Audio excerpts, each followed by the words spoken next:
Сәлеметсіз бе, құрметті Жәде Шәкенұлы. Мен Алматы облысы Іле ауданы номер 29 орта мектебінің 10 сынып оқушысы Өмірбек Қызарайлы боламын.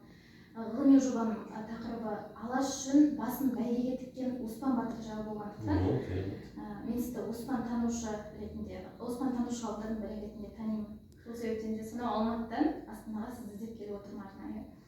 Енді мен Оспан батыр жайлы, сол тұлға жайлы тың деректерді өзімнің қоржыныма сала кетсем бе деймін, сіздің аузыңыздан өзіңізден естісем деймін, сол кісі туралы тың деректерді. Ол кісі жайлы қандай бір қасиеті болған, мен білмейтін қандай тұсы бар ол кісінің. Мен енді барынша зерттеуге тырыстым, дегенмен сіздер бұлай сұхбат алып, көзбе-көз бұлай отырған мен үшін үлкен мәртебе негізі. Рахмет. Сәлейді екен, жақсы екен, талабың оң болсын, жұмысың сәтті болсын, қызметің нәтижелі болсын, алған бағытыңнан қайтпа. Енді мынау Оспан туралы білу үшін сол кездегі геосаяси жағдай деген сияқты мына қоғамдық, әлеуметтік, саяси жағдайлар туралы біраз мағлұматтар білуге тура келеді. Себебі Оспан батырға қатысты бір жағында Қарақтай аталған комендантшыл Қытайлар тұрды, бір жағында Кеңес одағының коммунистік партиясы тұрды, бір жағында Моңғол үкіметі Шойбалсын басшылығындағы үкіметі тұрды. Енді бір жағынан жаңадан орнап жатқан Қытай Қызыл үкіметінің ықпалы болды деген сияқты.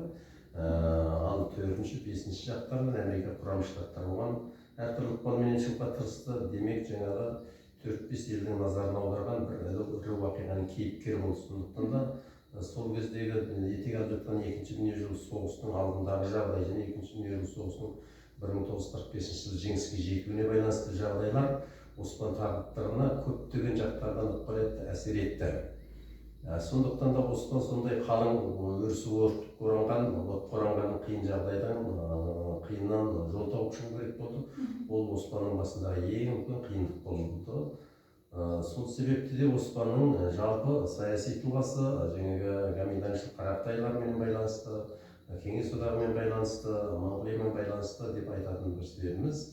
Кеңес одағы А дегенде оны қолдады. Шойбалсын үкіметі арқылы кейіннен екінші дүниежүзілік соғыста өздері жеңіске жеткеннен ықпал болуға шыққаннан кейін одан бас тартты. Одан кейін коммунистік Қызыл Қытай орнады. Қызыл Қытай менен Оспан арасында да әртүрлі келіспеушіліктер болды. Сөйтіп ең ақырында аяғында Оспан 1921 жылы 19 ақпан күні Кансу провинциясының Хайзи деген жерінде қолға түсіп, сол жылы 29 сәуірде небәрі 21 жасында атылған. Ал енді Оспанның жаңағы кейінге қалатын рухы не? Оның бізге беретін тәлімі не деген кезде Кенесары Қасымұлы 1802 жылы туылып, 1847 жылы шәйіт болды. Содан тура 100 жылдан кейін сол Кенесары рухының тірі бейнесіндегі уақиға болып Оспан рухы қайталады. Атап айтқан кезде орыстың отаршыл зеңбірегіне қарсы шапқан Кенесарының рухы сияқты Оспан батыр ежелгі түркі даласы болған Іле Алтай Тарбағатайға басып кірген және басып кірмекші болған Қарақытай болсын, Қызыл Қытай болсын, соларды өз жеріне бастырмау жолында күресуді басты мақсат етті. Сөйтіп қазақ тарихында Кенесары өзінің қызыл қолымен орыс отаршылдарына қалай қарсы шықса, Қытай қызыл шапқыншыларына, Қытайдың қара шапқыншыларына Оспан батыр солай қарсы шықты.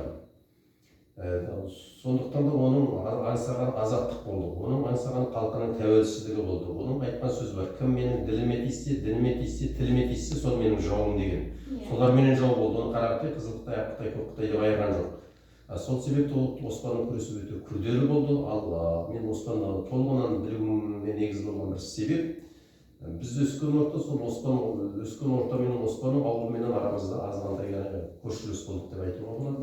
Оспанның ұлдарын көрдік, немерелерін көрдік, Оспанның сарбаздармен әңгіме кеңес құрып өстік. Сондықтан да кітаптан зерттеген бір басқа, тарихтан зерттеген бір басқа, менің Оспан сарбаздарының өз аузынан ет құлағымен естіген әңгіме бір басқа болады. Соның бір үзігін айтып кетейін. Мысал үшін, қазірде 90 жасқа келген бір қария, көзі тірі, 1947 жылы Бәйтік деген жерде Оспанмен бірге болдым дейді. Содан Оспан бір күн айтты дейді. Ол кезде Оспан алдағы шетке соғысқа бармайтын кезі. Ол кезде мен жігіт едім дейді, 16-17 жастағы. Сосын жігіттер осы елдің бәрі соғысқа кеткен, нарықтағы жылқыны жау болып қарақшы болып кеткен, соны қарап келейік деп, мына Бәйтіктен Шыңғылдың басы, Сартоғайдың басы дейтін жер бар, сол жерге қарай жүрдік дейді. Сол жүріп бара жатқаннан кейін жаңа Сартоғайда қалың камендан үшін Қарақытайдың шерігінің қырылған жері бар. Аттың аяғын алып жүре алмайтын аппақ сүйек. Соны көргенде бір жігіттер мақтады дейді, ошың сізде арман жоқ екен ғой, мынша Қарақытайды қырып салған, жусатып салған, сіз кегіңізді алыпсыз ғой деген. Оспан таудың басына дейін үндемей, таудың басына шыққаннан ауыр күрсініп айтты дейді, кеше бұлар анау қарадан шығып қан болған Мәми бейсінің ұлдары Қанапия Бұқат деген кісілерді өлтірді ғой. Сол қан тұқымы болған Әбілпейізден тарайтын Әбілпейіздің шөбересі Шәріпхан Көкедайевті өлтірді ғой.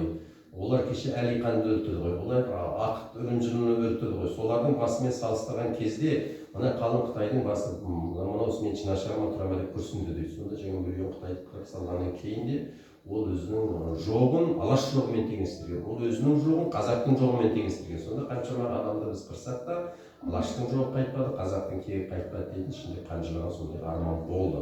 Осы бір қарапайым мысалдан біз Оспан рухының қандай екенін білеміз. Оспанның кесірінен 25 жыл түрмеде отырып шыққан Дәлелхан Палуан деген кісі болды, Дәлелхан Мешіл. Сол кісімен әңгімелескен кезде сол кісі айтады,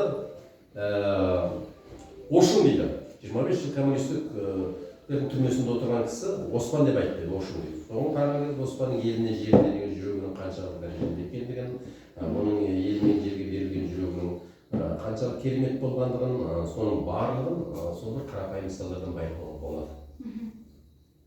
Ал сұрай қойып тағы. Бұл кісі жайлы, бұл кісінің алғаш қолданғаны шоқпар ерлігін оқыдым мен бұл кісінің аңыздардан. Нәбиұлы Өркенбек ағамызбен жалпы сұхбаттаса отырып, соған бола жаңағы тарихқа сүйене отырып шоқпарын жасатқан болатын. Мен бұл кісінің жаңағы сүйіктісі не болған? Немен сүйіп айналысқан, мысалы, анау болады, кейбір батырларда, мысалы, біреулерде ән қуып деген сияқты жыр. Енді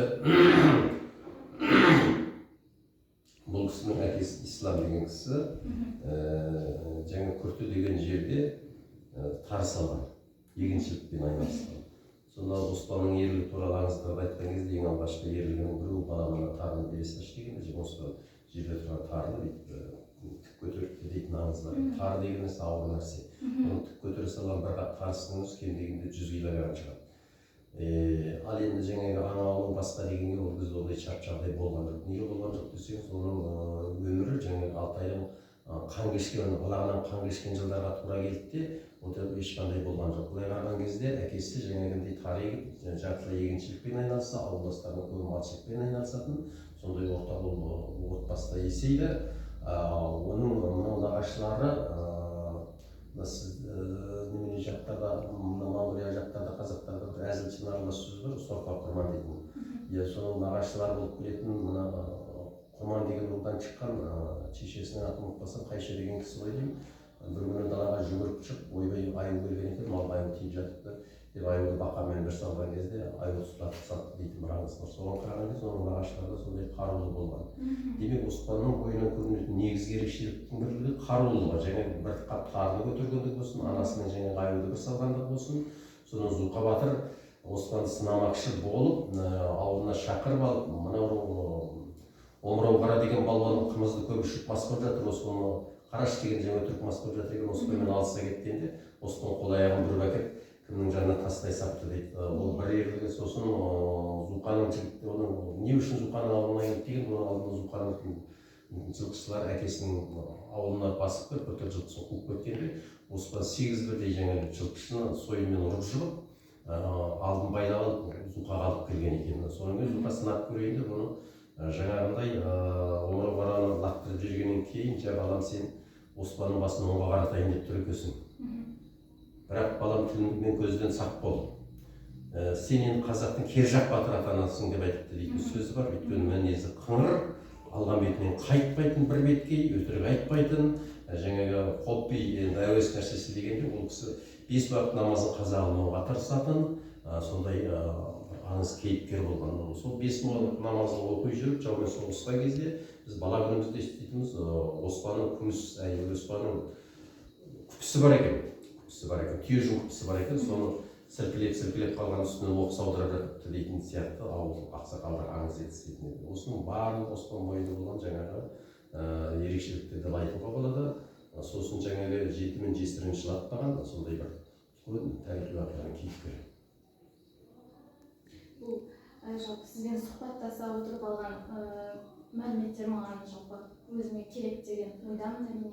Бұл маған өте бір үлкен мәртебе сізбен осылай көзбе-көз отырып сұхбаттасқан, сізге маған уақытыңызды бөліп, маған осылай тың деректерді айтып, уақытыңызды бөлгеніңіз үшін сізге алғысымды білдіремін. Рахмет. Мен ана Оспан Батыр туралы кітаптың электрондық нұсқасын сізге беремін. Сіз менің телефон нөмірімді жазып алып, жаңағы WhatsApp нөміріме хабарлассаңыз, қазірше Бозбұнар деген романымды және менің шығармашылығым туралы Бекзат сөз деген кітапты сізге сыйлыққа ала келдім. Үлкен рахмет сізге. Жайда Шәкенұлы, мен сізді тұлға ретінде көремін жалпы. Сізге өте үлкен рахметімді айтқым келеді. Рахмет. Рахмет.